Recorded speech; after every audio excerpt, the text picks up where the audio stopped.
ئەفتا خاچیایە کوردایە نێزی 700,000 کورد لێ دژین ji ber qedexekirina fêrbûna zimanê Kurdî ew ji zimanê dayîkê dûrketine. Herçenda Kurdên vê taxeyê şanaziyê bi netewa xwe dikin, lê ew ên ku zimanê Kurdî daxifin li ser destan tên jimartin. Bedriya ya temen heftê salî xewna wê ew bû ku rojeke ji rojan karîba xwe fêrî zimanê Kurdî bike.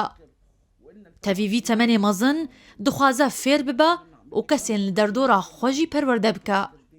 عندي 8 أحفاد وأتمنى إنه تدرس اللغة الكردية. هشت نوین من هنه از بهیوی ما زمان کردی د دبستانان ده بخوندن جبو زمان نتو و باپیرن خو ناز بکن نها تمنی من 7 ساله از دخوازم فيري زمان ببم چما از بفرنسي داخبم ليب كردينا آخبم لو إنه بعد ساعة بدي موت إني أتعلم اللغة.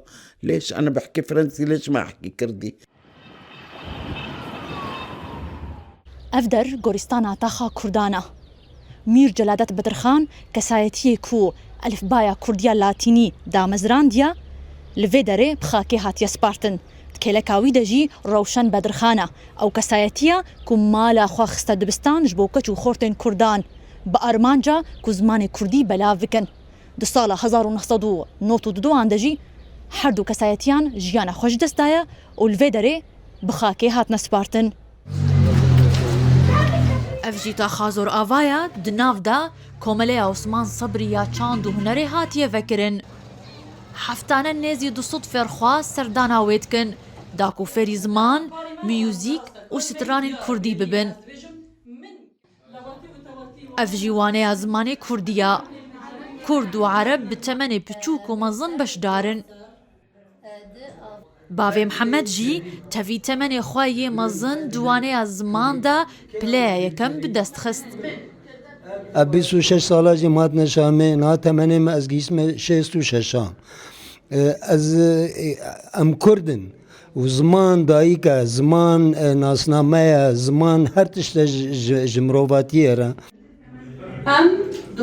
Piştî rûxana rejîma berê navendên çand û hunerê li taxên Kurdan tên vekirin û bê beramber waneyan didin. Armancê ew e ku roleke baş bilîzin ji bo dagirtina wê valayiya ku bi dehên salan dirêj kiriye. Yani dîroka Kurda em li vê de bi zarok û mezinê xwe re didin nas kirin. Em ji bo bizanin çand û hunera we û dîroka we çawa hebû û em ê çawa carek dîtirê nûjen bikin û birê de bibin.